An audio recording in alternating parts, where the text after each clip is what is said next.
Shalom, salam damai, berkah dalam. Kita lanjutkan dengan Injil Yohanes bab 18 dengan judul perikop Yesus di hadapan Hanas. Petrus menyangkal Yesus. Maka pasukan prajurit serta perwiranya dan penjaga-penjaga yang disuruh orang Yahudi itu menangkap Yesus dan membelenggu dia. Lalu mereka membawanya mula-mula kepada Hanas, karena Hanas adalah mertua Kayafas, yang pada tahun itu menjadi imam besar. Dan Kayafaslah yang telah menasihatkan orang-orang Yahudi adalah lebih berguna jika satu orang mati untuk seluruh bangsa. Simon Petrus dan seorang murid lain mengikuti Yesus.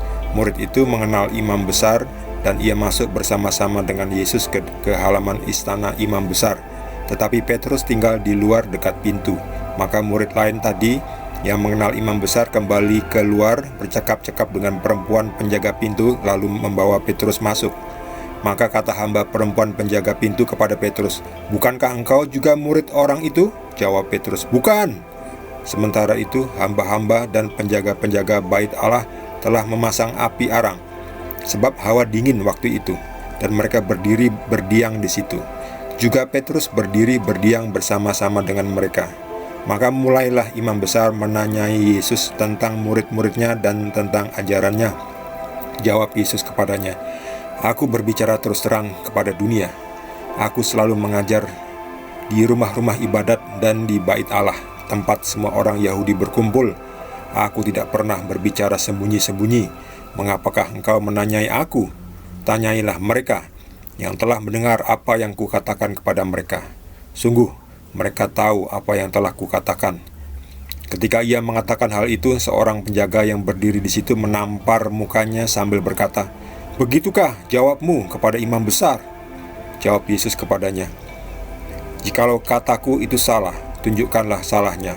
Tetapi jikalau kataku itu benar, mengapakah engkau menampar aku?" Maka Hanas mengirim dia terbelenggu kepada Kayafas imam besar itu. Simon Petrus masih berdiri berdiam. Kata orang-orang di situ kepadanya, "Bukankah engkau juga seorang muridnya?" Ia menyangkalnya, katanya, "Bukan."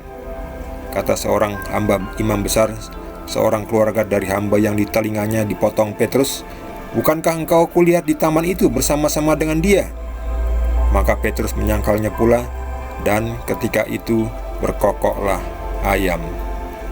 Demikianlah sabda Tuhan.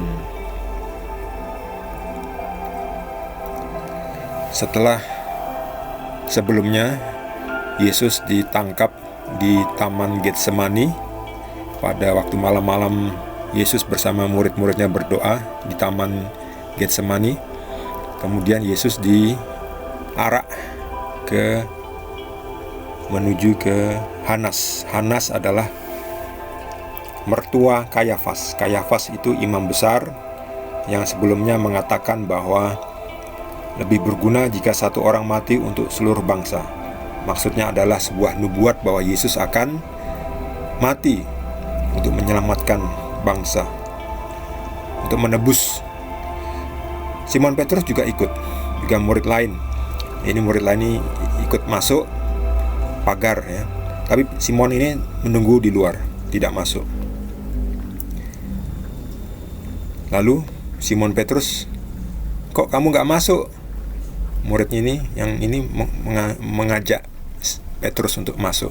Ketika melewati gerbang ini, pintu gerbang ini ada penjaga perempuannya.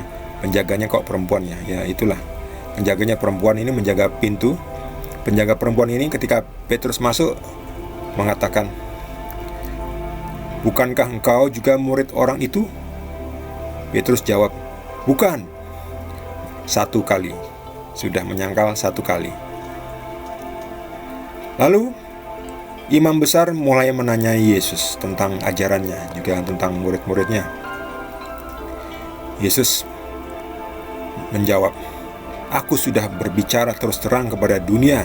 Aku mengajar di rumah-rumah ibadat dan di bait Allah, tempat semua orang Yahudi berkumpul. Aku tidak pernah berbicara sembunyi-sembunyi. Mengapakah engkau menanyai aku? Tanyailah mereka yang telah mendengar apa yang kukatakan kepada mereka. Sungguh mereka tahu apa yang telah kukatakan." Ini semua saya garis bawahi, ya. Penting semua, jadi semuanya penting. Injil ini kembali lagi melulu isinya bukti Yesus adalah Tuhan yang menjadi manusia. Tuhan Yesus tidak pernah sembunyi-sembunyi, ya. Kalau sesuatu hal yang baik itu pasti dilakukan, tidak perlu sembunyi-sembunyi, ya. Tidak perlu ngumpet. Yang ngumpet itu penipu, koruptor, yang pembohong, orang yang kong kali kong, orang yang suka tahu sama tahu, orang yang selingkuh, mencuri, ya, itu sembunyi-sembunyi. Yesus berbicara apa adanya, jujur. Tapi lucu ya, ini imam kepala ini, Imam Kayafas ini menanyakan seperti itu. Lalu ketika Yesus mengatakan bahwa tanyailah mereka yang telah mendengar apa yang kukatakan kepada mereka, sebab mereka tahu apa yang telah kukatakan. Yesus malah ditampar oleh penjaga ini, dianggapnya tidak sopan. Begitukah jawabmu kepada imam besar? Ditampar begitu keras sampai bibirnya berdarah ini. Lalu Yesus kesakitan dan mengatakan, kalau kataku itu salah, tunjukkanlah salahnya. Tapi jikalau kataku itu benar, mengapa engkau menampar aku? Penjaga ini gak bisa ngomong apa-apa, ya. Yesus mengatakan apa adanya, dikatakan tidak sopan, ya, ditampar. Lalu Hanas mengirim Yesus kepada Kayafas, imam besar itu, ya. Yesus mulai dikirim. Kemudian Simon Petrus yang masih menunggu di luar, yang di dekat api unggun, ada orang yang berkata, bukankah engkau juga seorang muridnya? Orang ini berkata, bukankah engkau seorang muridnya? Bukan, kata Petrus. 2 kali, ya. Sudah 2 kali menyangkal. Lalu ada lagi, kata seorang hamba imam besar, seorang keluarga dari hamba yang telinganya dipotong Petrus, bilang, bukankah engkau kulihat di taman itu bersama-sama dengan dia? Maka Petrus menyangkalnya pula ketiga kali. Dan ketika itu berkokoklah ayam. Persis apa yang dikatakan Yesus. Sebelum ayam berkokok 3 kali, engkau sudah menyangkal aku 3 kali. 3 kali Petrus menyangkal Yesus. Mengapa Petrus menyangkal Yesus? Mengapa Petrus menyangkal Yesus? Petrus takut terhadap para tentara ini, penjaga prajurit. Petrus takut pedang, takut dihukum. Akhirnya menyangkal Yesus. 1 kali ditanya perempuan ini, tidak, bukan saya tidak kenal Yesus, saya bukan muridnya Yesus. 2 kali ditanyain, bukankah engkau juga seorang muridnya?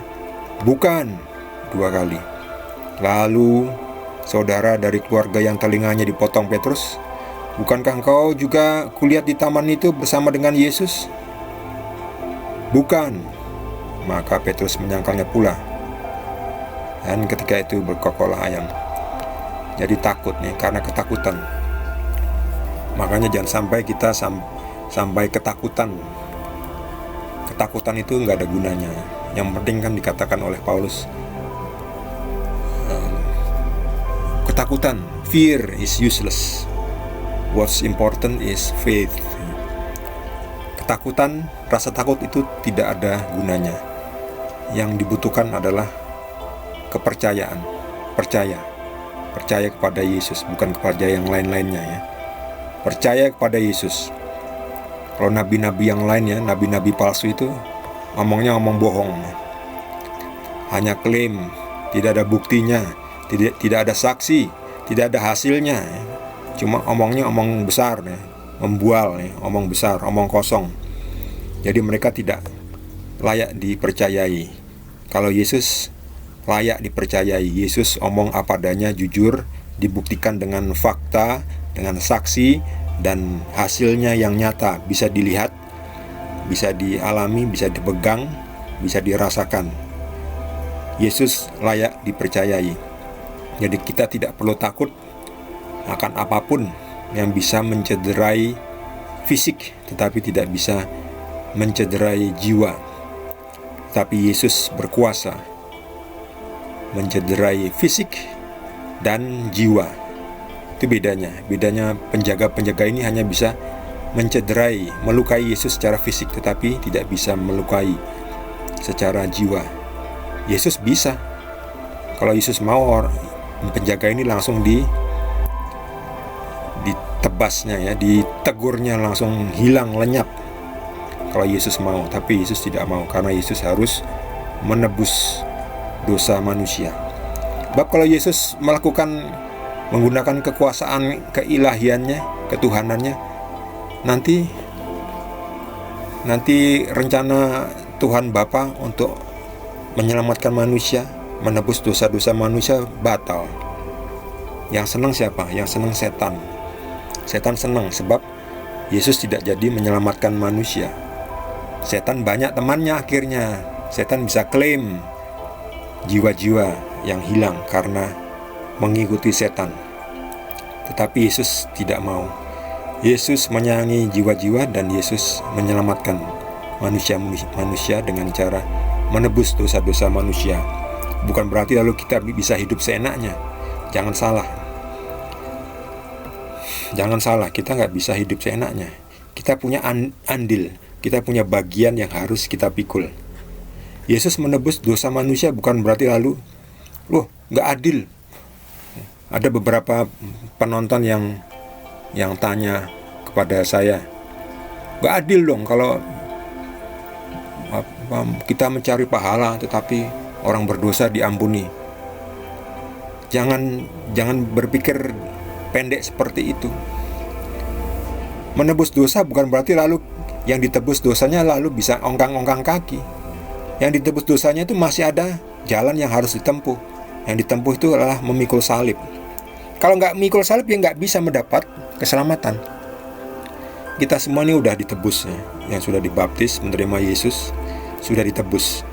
Tapi kalau kita hidup selanjutnya ini nggak memikul salib, ya sama aja kita menolak tebusan. Kita masih mengutang baru ya. Nggak bisa. Yesus hanya mati sekali, tidak hidup, bangkit lagi, mati lagi, salib lagi, terus bangkit lagi, lalu mati lagi, disalib lagi, mati, kemudian bangkit lagi, kemudian hidup, kemudian disalib lagi, lalu mati lagi. Nggak bisa. Itu namanya orang nggak tahu diri ya, nggak tahu diri. Udah ditebus masih ongkang-ongkang kaki, masih ngutang sana ngutang sini ya. Sudah tahu nggak bisa nyaur, masih aja ngutang. Ada itu orang-orang kayak gitu ya, nyata. Udah nggak bisa nyaur, masih aja ngutang sana ngutang sini. Sudah dilunasi ya sama saudaranya ya, masih setelah dilunas senang, lalu ngutang lagi, nggak tahu diri ya.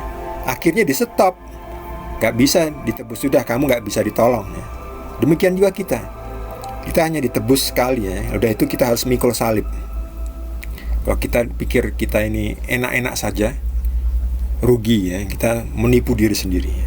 Kita sama bodohnya dengan pengikut nabi palsu yang ditipu oleh nabinya ya. Jadi kita ikut Yesus, kita harus mikul salib. Kita sudah ditebus, kita justru harus terima kasih sudah ditebus, dilunasi utang dosa kita. Kedepannya mikul salib. Kedepannya jangan lagi ngutang dosa, jangan lagi berutang. Kita nggak bisa bayar kok kita ngutang. Otaknya di mana? Kalau nggak bisa bayar jangan ngutang.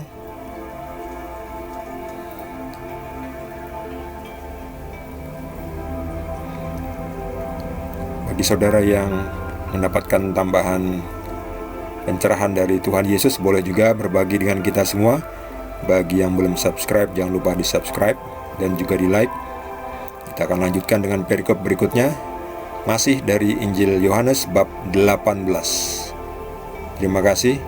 Tuhan Yesus berkati kita semua.